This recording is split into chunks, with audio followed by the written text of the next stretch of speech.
Okay, welcome everyone. Thank you for joining Harvard W3D, Women in Defense, Diplomacy, and Development. My name is Tianwang Liu. I'm the president of W3D, and it's my pleasure to welcome you all to the Women Leadership Workshop. This program was initiated to elevate our leadership skills and cultivate meaningful connections. The inaugural session focuses on strategic fundraising, featuring Dr. Una Osili, Chair in Philanthropy and Associate Dean at Indiana University's Lilly Family School of Philanthropy, the world's first school on philanthropy. Our moderator today is Masume Handan, Secretary of W3D, and this workshop is coordinated by Rika Tsunada, W3D's Japan chapter lead. So now I will hand it over to Masume to introduce our distinguished speaker. Hi, everyone. Welcome here. Thank you for being here and giving us this opportunity to connect with you and Dr. Una Osili. And I'm so eager to learn from her and being connected. So Dr. Una Osili, an internationally renowned expert in philanthropy and economics.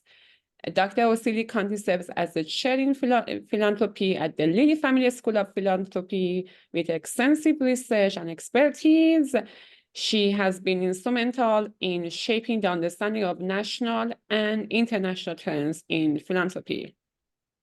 Dr. Osili's contribution to the field of philanthropy are multifaceted. As the Associate Dean for Research and International Programs, she leads groundbreaking research initiatives, leveraging data to uncover insights into global philanthropic trends. Her work has been pivoted in projects such as Giving USR, the Bank of America, a study of high net worth philanthropy, and Generosity for Life. Not only is Dr. Osili an accomplished scholar, but she's also a sought-after speaker, having testified before a U.S. Senate subcommittee and appeared in news outlets such as NPR, the New York Times, the Wall Street Journal. Her expertise extends beyond academia, making her a leading voice in the philanthropic community. Dr. Osili holds a Bachelor of Arts in Economics from Harvard University and earned her Master's and PhD in Economics from Northwestern University. Her commitment to advocating philanthropy and empowering individuals to make a meaningful impact is truly inspiring. Okay, without any further ado, please join me welcoming Dr. Una Osili. I start with the first question. Can you share some insight into the current trends in philanthropy, particularly in the context of women's involvement and leadership? Wonderful. Well, first of all, thank you to all of you for joining, and thank you to our hosts. It has been such a pleasure to learn about this organization and also to be part of this amazing network of leaders. I am so honored to be part of this discussion because it's happening at a very relevant and timely moment. We've had a global pandemic. We've also experienced ongoing crises around the world and threats that you could say one single sector alone cannot solve. Governments alone cannot tackle the scale and magnitude of the challenges, and certainly the private sector alone cannot. And so that's where philanthropy plays a unique role. We think about the definition that we use at the Lilly Family School is private action for the public good. In other words, when people donate, when they volunteer, when they advocate, all of that counts as philanthropic action because you're working for a public good. In terms of trends, what we've seen in this, I would say this period that you could call a most unprecedented moment in history with a combination of a global pandemic, unprecedented economic shocks, and also a racial and social justice movement, has been an expansion in generosity. The United States, where we actually have very precise data from Giving USA, we've been tracking giving since the 1950s. We saw that for the first time during the pandemic, giving reached and crossed the $500 billion mark, which means philanthropy is about 2% of GDP. It employs about 13% of the workforce, the philanthropic and nonprofit sector.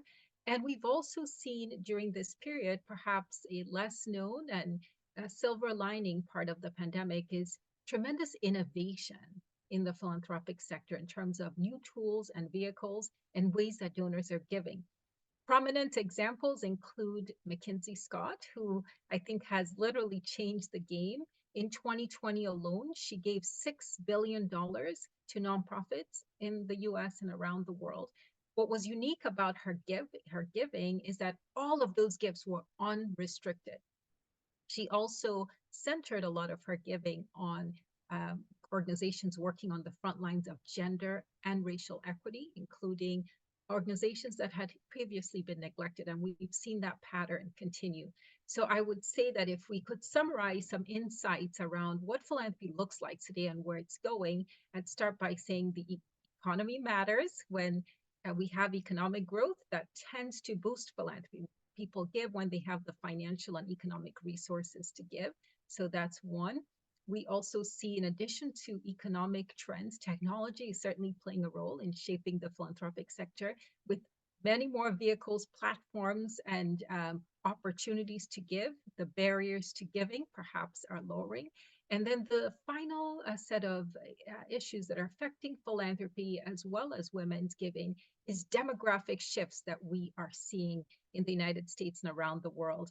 As you know, all of us on this call know women now account for a growing share of economic wealth and resources available to give. And we're seeing for the first time, perhaps since we've been tracking this data, women assuming more visible roles in the philanthropic sector. They've always been giving, but now we're able to see more clearly their influence because they are leading efforts. Our data show that 85%, a staggering number of philanthropic decisions, are actually controlled by women, either directly or indirectly, meaning this is an important moment for women in terms of philanthropic leadership and involvement. If I had to cite what the challenges are for philanthropy, and especially for women's involvement in philanthropy, is that despite the fact that the nonprofit sector is predominantly female, 75% of the jobs are held by women. Look at large nonprofits with budgets, say 50 million and above, the leadership profile looks very different. Only about 22% of those leadership roles are held by women. So there's a lot to go in making sure that women's leadership is actually advanced in the sector.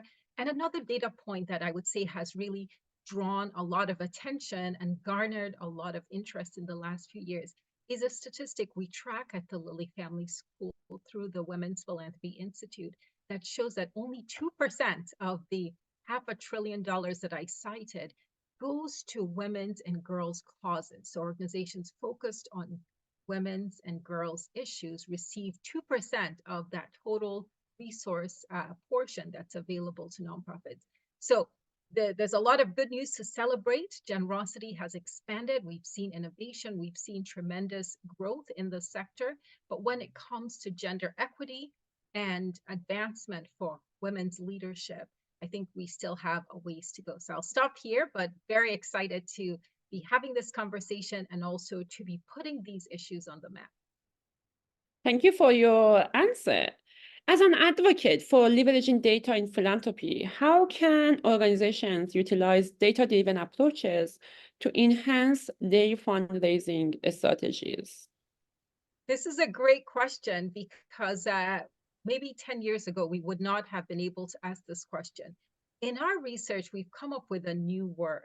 And so if those of you who are using the chat function, it's called philanthrometrics. So part of it is philanthropy. It means the love of humanity, an age-old concept that spans cultural backgrounds, regional differences, and then the notion of measurement. The metric system wasn't introduced until the 1880s. So the idea of bringing measurement to philanthropy is actually a powerful new set of tools. And as we look at the landscape, we're seeing that many organizations are using data-driven approaches. Importantly, we have just highlight a few things that organizations are doing. The first is field experiments. In the tech sector, they call these A/B testing, but it's really looking at the different demographic groups, the different income levels, and even geographies, and seeing what messages work for which groups and testing them. Last year and over the past few years, we've partnered with Network for Good. It's a platform that helps small and medium-sized organizations fundraise. And we saw that one example is that using a subscription-based approach really works well for young donors. They're used to signing up for DoorDash and Netflix, but we wouldn't have been able to figure out that subscriptions actually work. In other words, younger donors like the idea of becoming a monthly donor and signing up for that. That is something that they are very attuned to. We wouldn't know that without the power of data. So the first group of tools are really field experiments, or just very simply A/B testing, seeing what works with what groups, and then developing and crafting messages that can meet those donors where they are. We found that organizations that use those data-driven approaches actually not just see a yield in giving rates, but they also see a rise in retention and long-term fundraising. So not just occasional donors, but consistent and lifelong donors. And finding out which of your donors want to be monthly donors, and then building that relationship. Another place we're seeing a lot of, I'd say, uptick in data-driven approaches is in what fundraisers call prospect research, developing profiles of who's likely to want to give to this organization. Let's pick a cause, say it's an environmental group.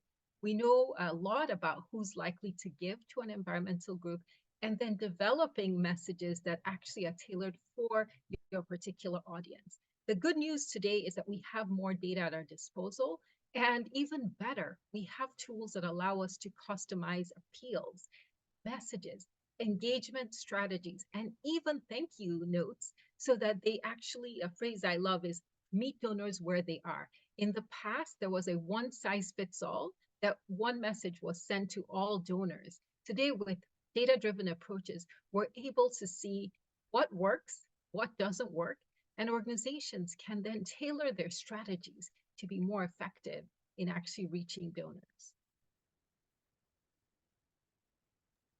Wow, great, thank you. What are some key challenges women may encounter in the philanthropic sector, and how can they overcome these obstacles? This is a question I've thought quite a bit about, because as an economist, I come from a background where we have some of the same challenges, but a very different environment. Those of you who paid attention to the economics profession know very well the data that show that, first of all, the pipeline, it's called the pipeline challenge, that there are very few women that are entering into economics as a profession, but also even, first of all, graduate school, getting PhDs, that number is quite low, but entering into the academic ranks, even lower. Today, only about 5% of full professors in economics are female, and that number hasn't changed very much.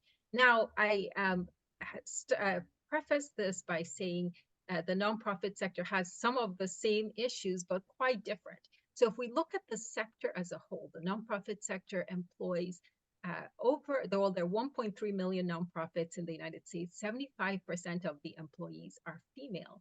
And so that's great. It's a great sector to be in if you're female. But then when we start looking at the leadership ranks, we see a very different picture, especially, as I noted, for the very large nonprofits. Only about 22% of those leadership roles, CEO roles, are held by women. I think that's a challenge. When we look at boards overall, nonprofit boards, we see, especially for very, very, very large organizations, the 50 million and above budgets, we don't see a lot of women in the leadership ranks. So you may ask, for women who want to be successful in the nonprofit sector, what are some things they should be paying attention to? I think some of the same strategies in economics work in the nonprofit leadership space for women.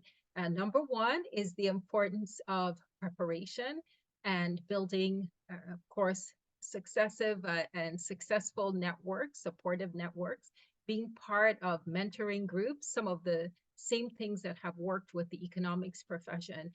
But also, I would say, most importantly, perhaps, for many younger people who are seeking leadership roles is to be intentional about creating that path. I liken it to my own experience starting as an assistant professor. If the goal is to be promoted to full professor, you really have to build that experience ladder and think about generating a plan. And the advice that I was given that I will share with everyone here is that each person who's navigating this leadership ladder needs to establish their own board of advisors. You've probably heard this advice from many other leadership circles. In the academy, it's very important to have people who will read your papers, give you advice on where to submit it. Similarly, in the leadership space in the nonprofit sector, having a network of mentors, of champions, and ultimately of folks who can help you navigate the career ladders is very important. And I'll just add, because of the importance of fundraising in today's world, I think people also need to make sure that they develop that expertise, because CEOs are expected to be the chief fundraiser for the organization. And many leaders come into that role and they say, well, I've never been a fundraiser. I don't really know how to do it. Find ways at whatever level you are in the organization to become a fundraiser. And by that, establishing the networks, figuring out how to bring in resources into an organization and building that into your role as you rise up the leadership ranks. And we can say more about that, but I think that's the one question I get from people who are becoming CEOs or about to become CEOs of nonprofits is they say, oh, my board expects me to raise funds. I've never done that in my career. And everyone from the university president ladder to the large nonprofits to the small nonprofits, developing a diversified fundraising approach is really key to success. So starting early to build that skill set is very important. Great, good point. You have conducted extensive research on high net worth philanthropy. Could you discuss some effective strategies for engaging and cultivating relationships with major donors? This is a very good question, because I have been helping lead the study on high net worth giving since about 2008. So more than a decade, about 15 years of working on the high net worth study. And during that time, we've seen motivations for giving for high net worth donors change. If I had to sum it up in one word, I'd say that the issue is really impact. High net worth donors want to give where they feel like they can have a transformational impact. 15 years ago, many high net worth donors gave because they had a relationship with an organization. It might have been the school they attended, the institutions they were part of. Today, they're looking to give in a way that's transformational. We hear this all the time. The idea is really not just giving to an organization because you're familiar with it, but partnering with an organization to achieve a broader goal. We've also seen a shift towards cause-based giving, where donors want to give to causes rather than just to organizations. And by causes, that could be climate, that could be gender equity, that could be racial equity, that could be health or education. So importantly, for those who are seeking to attract high net worth donors to build effective relationships with them, I think it starts with this idea of impact. What can be achieved by giving to this organization? How will this move the needle on an issue that really matters to the high net worth donor? In the data, we see that high net worth donors give consistently. About 90% of America's high net worth donors give to philanthropic organizations. And during the pandemic, the average gift size increased by about 40%. Why is that? Well, during the pandemic, as many of you know, many households, first of all, saw an opportunity to make a difference. They saw that through their giving, they could move the needle on an issue that really mattered to them. And many were also in a position to give, because with working from home, people were not traveling. They had more disposable income at their fingertips. And also we saw significant stock market appreciation during this period. So if you add all that together, this is a great time for many high net worth donors who are who have benefited from stock market growth over this period and also had some savings during the pandemic because they were not traveling, they had more disposable income available to give. So if you pair that with now providing those opportunities for those donors to give, understanding what their motivations are, and once again, one size doesn't fit all. We know that high net worth donors may differ in the priorities they place on specific issues. And so crafting those opportunities in such a way that is attractive to those donors is really important. So if we want to take advantages of this opportunity of being Harvard alumni, being Harvard alumni women, so how this network, alumni network, can work together to support philanthropic initiatives and driving social change? Absolutely. So one thing we have seen during this period is the power of networks. In addition to the power of networks, giving circles in particular have taken off during this period. When we look at the data on giving circles, 70% of those giving circles are made up of women. So they're female-led groups. And the Harvard alumni can effectively function as a giving circle. What do I mean by that? What are giving circles? Those are groups that have come together because of shared interests. Giving circles can be standalone 501c3s, or they can be part of an existing organization. I'll give you a few examples. When I graduated from Harvard and was I'd say a few years into grad school, we formed the Harvard African Students Alumni Network, or HASAN for short. Many of us knew each other already and had grown quite familiar with each other and wanted to continue the work that we had started as undergraduates. One of our first projects involved funding initiatives on the African continent. And we were able to mobilize support from our members, but then also tap into the networks that our members had. So whether those were corporate entities that they worked with, matching gifts. I'll give you some examples. Many corporations match the donations of their employees, and we were able to raise significant funds every year to support projects on the African continent, but also projects to support Harvard students who wanted to go back to the African continent to engage in philanthropic work during the summers. As Harvard alumni, we have a wealth of resources at our disposal. We have, of course, our own individual members, but we also have the networks that they're connected to. And just to give you some statistics on the data here, within our Giving USA data, we find that in that close to $500 billion mark of dollars that are contributed, about 64% of that comes from individuals.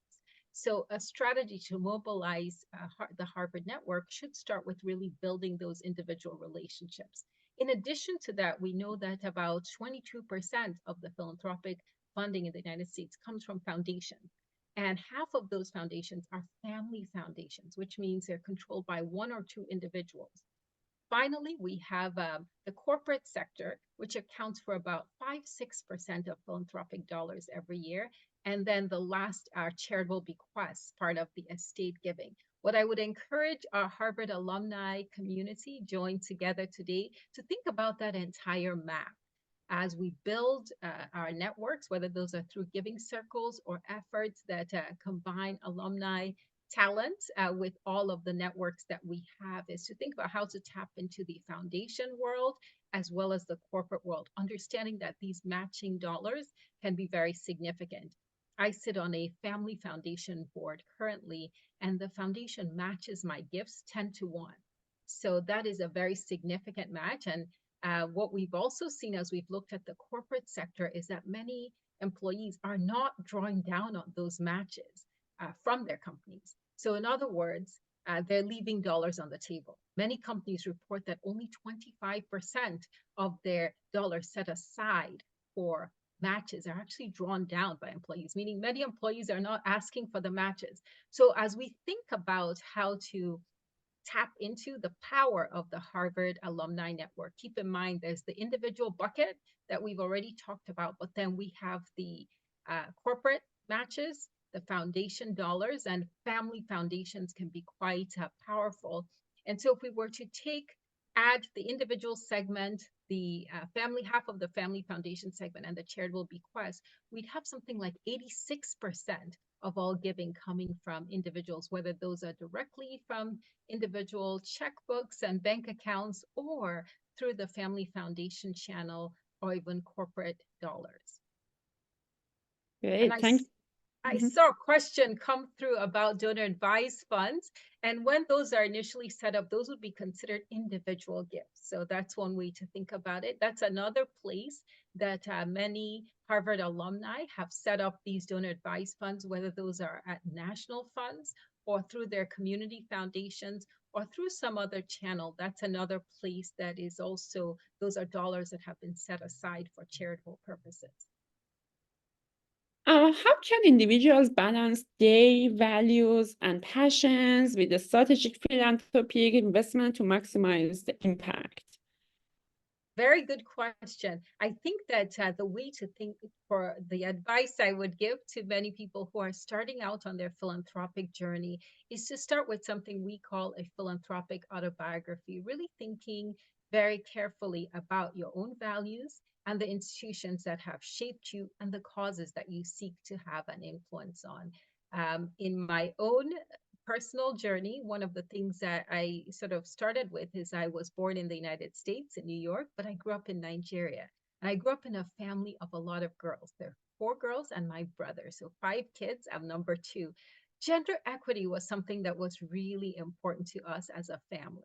And as I have grown in my career, I've also realized that I have a role to play in making sure that not only do I leave the door open, but also make sure that opportunities are expanded for women all over the world, young girls and women. And so one of the organizations that I currently sit on the board of is CARE.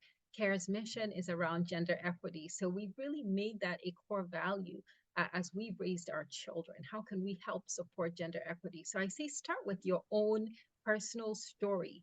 As a family, even reflect on the values that have shaped you, the causes that matter to you, and the institutions that have supported you. And through that, create a plan. Fortunately, having been in the philanthropic sector has helped me become much more intentional about my philanthropic giving and actually plan out, just like you would plan out your spending for the year, maybe your vacation planning, all the things that you plan out. Put together a plan for the year, because what donors find is that when they actually invest the time in setting up a philanthropic plan, they not only get more satisfaction from their giving, but they actually feel like they are having a bigger impact because they're able to align their giving with their values and with the causes that really matter to them. So let me also share that in today's world, we used to talk about the 3 T's: time, talent, and testimony. But today it's broader than just the 3 T's. Individuals can give their time, their talent, of course. They can also give their testimony. They can use their influence to bring others to a cause, build awareness, and they can also leverage their networks, their ties. So we now talk about the 5 T's even, not just time, talent, and treasure, but we've added testimony, we've added ties, and just the idea that you can use your influence, whatever that is. If you have 1 million followers, if you just have 1 follower, to really bring more attention to a cause. And many people today are learning about giving from social media, from what's available on the internet. So as you think about how to expand the impact you can have, the footprint you can have in your philanthropic work, taking advantage of all of your assets. I call this all-in giving.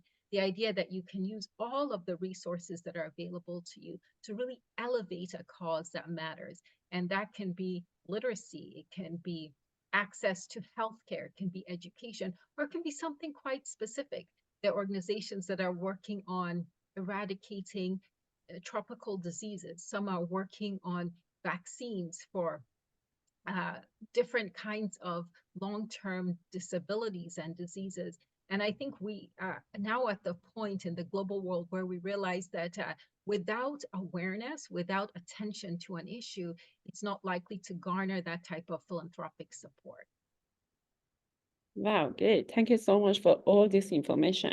So with the rise of technology and social media, digital platform, what opportunities do these channels present for fundraising, and how can organizations effectively leverage these channels? Great question. This is something that I have literally watched transform philanthropy and fundraising. Uh, one statistic that draws a lot of attention is that when we look at online giving, it's roughly 12% of all philanthropy. It reached an inflection point during COVID. For a long time, it was under 10%. It went up to 12 or 13%. So what I will say is that online giving is growing at a faster and faster pace. The pandemic accelerated this trend. Many organizations quickly had to pivot from in-person fundraising to online fundraising. And today they're learning how to do both. We also saw that some organizations really struggled with this transition. Some of our most prominent examples, the American Cancer Society, American Heart Association, actually faltered during COVID because they were accustomed to in-person events. They had a lot of walks and runs to raise money, and moving these to the virtual format was not as easy as it seemed. However, in contrast, we also saw some organizations that quickly not just adapted, but created new opportunities in this virtual world. One organization that we worked very closely with during COVID was the CDC Foundation. The CDC Foundation's such a great story, and we have a whole report on their data because prior to COVID, they had zero individual donors. And in the wake of the pandemic, they stood up a crowdfunding campaign with a platform called charity.com and raised $40 million, over $40 million in just 1 month in 2020, March 2020. A really incredible story. And if you look behind the scenes, and we had the opportunity to work with the team there at the CDC Foundation, they were able to take advantage of so many new opportunities, ranging from a partnership with TikTok to many other corporate donors to actually raise awareness about what the CDC Foundation was doing in the wake of COVID. So that's one example. Now, also turning to the data here, in 2016, only about 16% of Americans gave via crowdfunding. Today, if we look at what fraction of Americans give via crowdfunding, that is it's almost 40%, either crowdfunding or social media. Social media has become a very important channel. This is taking place at a time where we're also seeing that the giving through traditional channels has actually faltered somewhat.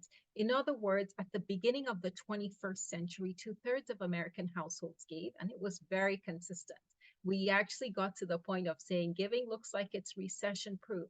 But around the time of the Great Recession, those giving numbers, top line giving numbers, started to decline. However, giving through these other channels, the GoFundMes, the social media-based giving, has actually grown. So one big insight as we look ahead is that one way to bring donors into philanthropy, into fundraising, is to provide mechanisms, platforms, access to where those donors are. And the fact that younger donors, more diverse donors are drawn to the ease of giving online means that there are new possibilities that technology provides.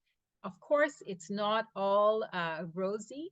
The one area that we find is challenging is that building trust online, building relationships, building lasting relationships can be more difficult. So organizations are finding that in addition to making it easy for donors to give online, they also have to think about engagement and building trust, which is more challenging online than it is in person. Wow, you provided many examples that I'm so eager to learn more about them. And also, I was curious to see, do you know any example of successful fundraising campaigns or initiatives that have made a significant impact, particularly in empowering women and marginalized communities? Yes. So here there is one very prominent example. I'm going to go back to an example that I know quite well, and that is the story of CARE. CARE, some of you may know, is one of the leading organizations that's working to lift up gender equity around the world. And under the leadership of Dr. Helene Gale, quite a few years back, CARE produced this video about poverty in developing countries and made it very clear to people that the face of poverty in developing countries is female. In other words, they took that step of saying, if you really want to make a difference in the lives of women around the world, young women, and families around the world, you have to start with investing in women. The research is very clear. Investing in women is a multiplier effect. It leads to healthier children, healthier families, healthier communities. However, for an NGO, an international organization, to make this case, I think, and to make it so easy for people to see that connection, that investing in women is a way of addressing poverty around the world.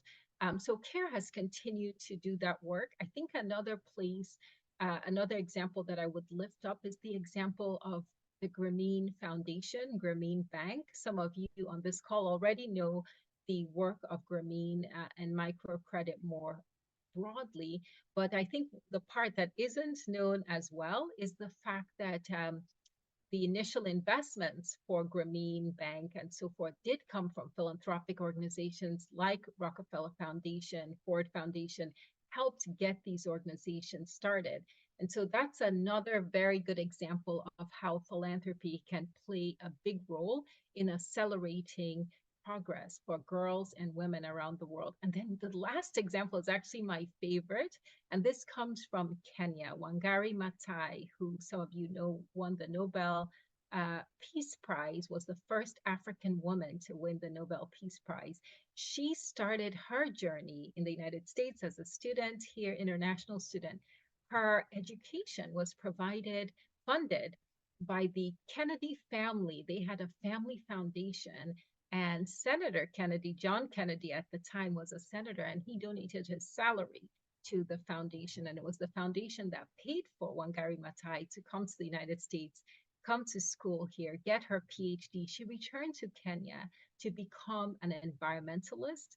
And she also recognized that to really move communities forward, you had to involve women in the fight against climate change and environmental justice, and particularly tree planting. I have really been inspired by her story because she was a pioneer in this movement that has, of course, gone way beyond the work that she's done. But it started with a very simple idea that women could be part of the solution to climate change and to environmental justice by planting trees. And I love that story because although she has since passed on, that work continues, Kenya, and you can throughout the country see all the fruits of her labor that have survived her. Anyone who's interested, I will send the name of her autobiography to this group. There is a lot that you can learn from her story. Of course, there are other organizations that I haven't mentioned, everything from the Global Fund for Women to women's banking, women's world banking. But I think access to education, access to finance, a lot of the organizations that are working on those issues have actually emerged as very innovative. Wow. As an economist, how do you foresee the future of philanthropy is evolving, and what implications might this have for fundraisers and philanthropic organizations? So just putting on my hat as an economist, I'd say this is actually a very exciting time to be in philanthropy. Why? Because we have this confluence of growing wealth around the world, despite the challenges that I mentioned around conflict, around climate, and around even some of the ongoing effects of the post-COVID economy. We still see wealth being created in many parts of the world, and individuals of all different backgrounds being in a position to really allocate resources to philanthropic causes. Although much of our comments have focused on the United States, when we look across the world, whether that's Latin America, Sub-Saharan Africa, Asia, and Europe, there is growing interest among households, some of them I'd say increasingly with resources at their disposal, thinking about how they can allocate those resources, how they can make a difference. We're also seeing the expansion of new tools of giving. Perhaps most interesting and exciting to this group is the rise of impact investing. So individuals who are looking at their portfolios and asking how they can get a double or even triple bottom line. In other words, using their philanthropic resources, investing those in a way that advances both, of course, an increase in market returns, but also social returns as well. So I'd say if you started with the economic data and the trends, there's reason to be very optimistic about philanthropy. The second reason, I think, just looking through the lens of economic trends, we're seeing technology being deployed within this sector, and that involves tools that allow donors to identify causes that they really care about. We also see for the nonprofit sector using technology to identify new donors and to streamline a lot of the fundraising appeals and so forth. So some efficiencies that can be gained there. If I had to say what concerns me about the philanthropic sector, what are the challenges that the sector faces? Perhaps that could be summarized again by one word, which is trust. Look around the world, the big trend over time has been declining trust in institutions. And that's a concern for philanthropy because people give to institutions and to organizations and to leaders that they trust. And the fact that trust has been declining, especially for younger households, I think is something that we need to really address. If I just took that one step further, there is some optimism in the data as well, because Americans especially trust nonprofits more so than any other part of society, more than government, more than business. And certainly, I think this is a good element that can be built on for the future. Last question. What advice would you give to aspiring philanthropists and fundraisers, particularly women, who are looking to make a difference in their communities? Wow, that's a great question. I'd say this is a time where there's so many challenges that we're facing. Those challenges seem enormous sometimes. We talk about the 3 C's: climate, conflict, COVID, and so many other challenges. So it can be overwhelming to say, how can I make a difference? But I think that with all of those challenges, there are also tremendous opportunities. Some of them are quite local. Start getting involved in your own local community. And then some of them are global. How can you make a difference on a global scale? I would say don't let the scale of the challenges intimidate you, but instead realize that with great crises, there are also great opportunities. For many young women who are just starting out and who want to make a difference in their communities, I would say start somewhere. You don't have to wait to start on a big scale. And remember this concept of all in giving. You have a lot to offer your community, whether it's your time, your talent, your treasure, your testimony, and your ties. You may say, well, I don't have McKinsey Scott resources to make that transformational gift to a nonprofit. Start somewhere. Become a committed donor, become an active volunteer, and also use your platform to elevate the causes that really matter to you. And I would also encourage people to start to think about a plan around your giving. Be intentional, whether that's giving as a family, giving in the workplace, giving through your friend circles, really finding ways to infuse generosity into everything that you do. And then bringing it back to the gender lens question with the data, there's a challenge that all of us have to pay attention to. Only 2% of all philanthropic dollars are given to organizations that focus on women's and girls' issues. So one other lens that we should all be thinking through is how can we elevate the young girls and women in our community and in our global society, and find those organizations that are fighting on the front lines of gender equity, whether that's through education, healthcare, legal rights. Some of them may be local, some may be working at a global scale. Invest in those organizations, and don't just invest in those organizations. Find organizations that are led by women and support those women leaders in any way that you can.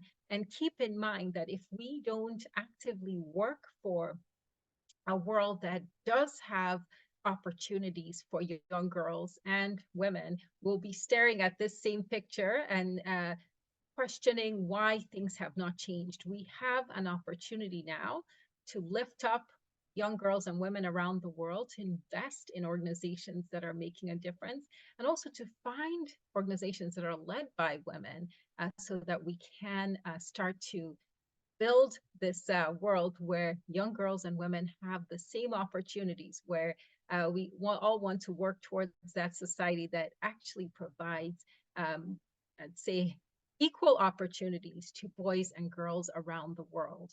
And so it starts with each of us really prioritizing the organizations, finding the organizations. And if you're wondering, where do I find organizations that are focused on gender equity? I have some good news for you. We have the Women's and Girls Index. It's conducted at the Lilly Family School of Philanthropy. You can download the entire data set of all the girls and female organizations in the United States. You can also segment the data by geography. So that 2% number has captured everyone's imagination. And we keep asking, how can we move the needle so that more resources are allocated to organizations focused on women's and girls' issues? And we have the data. You can actually download the entire spreadsheet, find the organizations in your local community, and support those organizations. Wow, that's inspiring. Thank you so much for the information. And I'm eager to see whether anyone has any questions. So we have a few minutes and okay, Diana, you go. Hi, thank you so much, Dr. Una. This was amazing, I must say. So much to learn. And I have so many questions. I wish we had another hour with you. So, I actually have two questions, if that's okay, Masue. The first one is for W3D itself. As you know, it's Harvard Women in Defense Diplomacy and Development. It's a volunteer-driven organization entirely. Would you have a specific set of advice for, such organizations towards fundraising? And our fundraising is, the strategy is still in the development phase, versus an organization which has her whole staff, etc. Care is, of course, a really good example of it. So that's one thing, just so we are able to incorporate that into our strategy itself. The second thing is, and I love the matrix. You spoke about how much of resources that is there, whether it's foundations, individual giving, etc. But one of the things I also noticed is it's so daunting to actually apply and reach. It takes a lot of resources to even get to the resources itself, like filling in 50 different applications for each different foundation. Are there tools out there that help us streamline those efforts so that there's lesser time and energy and maybe even money spent on just getting financial help? So yeah, those are the two questions. Absolutely. So there are lots of tools. Let me just start with the last question. There are a lot of tools that you can use to streamline your application process. The first is one that used to be the Foundation Center, but now Candid. Candid is the platform. They have a number of tools that allow you to see which funders are interested in this particular cause and what are the tools that you can use to reach those funders. They also have almost like a common app process. So one thing we hear from a lot of nonprofits is each funder has a separate set of applications, and we have to spend a lot of time filling out multiple grant applications. Well, Candid has a number of funders that are working with their, what I would call the equivalent of a common app. So the nonprofit just fills out that one form, and then other funders, tens, hundreds of them, can use that same information. Another example of this is the Just Fund. It's based out of the Bay Area, and they also have one application that then goes to all the funders in their network. So some funders are starting to realize that they have to reduce the burden on the nonprofits that are applying. And I would say the other piece for the volunteer-driven organizations, and I mentioned the Harvard African Students Alumni Network, we were very much in that same boat. We had a volunteer-driven organization, no paid staff. How do we fundraise? The key is you have the Harvard network that many organizations don't have. You have talented young women, women of all different backgrounds, and you can tap into their network. So we started with a fundraising committee. And of course, you have to pick the committee well and have good leadership, transformational leadership, set some big goals. This is the time I've been telling organizations, dust off your dreams, because the resources are there. This is not I'd say a field where we have to say there's a scarcity mindset. There are individuals that would want to partner with a group like this and really invest resources. It's now, the important thing is to find those organizations, those individuals, and some of them may be family foundations. Some of them may be corporate donors that are willing to sponsor events or sponsor opportunities. But it's also building relationships. Relationships are the piece that I have to keep encouraging people to spend the time building the relationships. That makes the rest of the work much easier. Once you've built the relationship, the funding becomes quite easy to allocate. Thank you, Dr. Una. That was really helpful. And Caroline, you can be next. Hi, thank you so much for your talk. I found it really interesting. I'm just kind of falling into this space because I'm really interested in direct cash and cash assistance as a means of helping people in many different situations for a number of things, not only women's issues, but all sorts of different areas. And yet I've had some conversations with people who are involved in philanthropy that suggest that this is a really difficult area to tackle because there's a bit of need to be in control of how money is spent, and also some agendas in terms of the way money is given out. And I was just wondering whether you had any experience or interest in that you some insights you can share around this area. So how you get sort of direct cash out into the kind of sites of philanthropy, and not just the kind of trust-based giving that we've talked about already. Yes, it's a good question. I would say that in today's world, there are donors that are very much drawn to the direct giving model. There's Give Directly. That platform has really taken off. The challenge, of course, is how to connect those donors with the impact.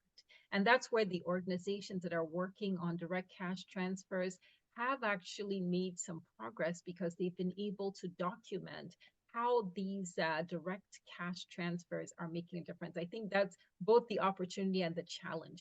When you think about especially high net worth donors, that's one area where they can invest in innovation, they can invest in new ideas if they see possibilities. So the takeaway there is the importance of connecting those donors with the impact, showing them how those dollars can make a difference. And of course, this is quite different from maybe the traditional way of grant making, but also if there are ways of providing some metrics. We talked about philanthrometrics on how this is successful and how it may be succeeding beyond maybe traditional ways of partnering can be transformational. And I'd say the success of groups like Kiva, of Give Directly, show that there are donors who do want to work in this area. It is a new area, so not everybody is going to be on board. The challenge is finding the donors that can align with this new approach. Thank you. We have time for one more question. Let's see if you have the opportunity. Thank you, Masume. Thank you very much. If I'm repeating, something that you've already covered, I apologize. I'm driving through rural areas to see solar eclipse, so apologize if I'm repeating something that you've already addressed.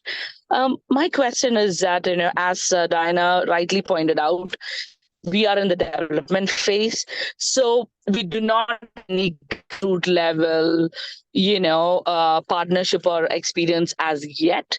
So when we apply for grants based on some new programming that we will be, we've been ideating, would you recommend us directly applying for grants, or would you recommend us partnering with some grassroots level organizations that are already experienced and have a good footing on the ground so that we get more credibility, to the donors?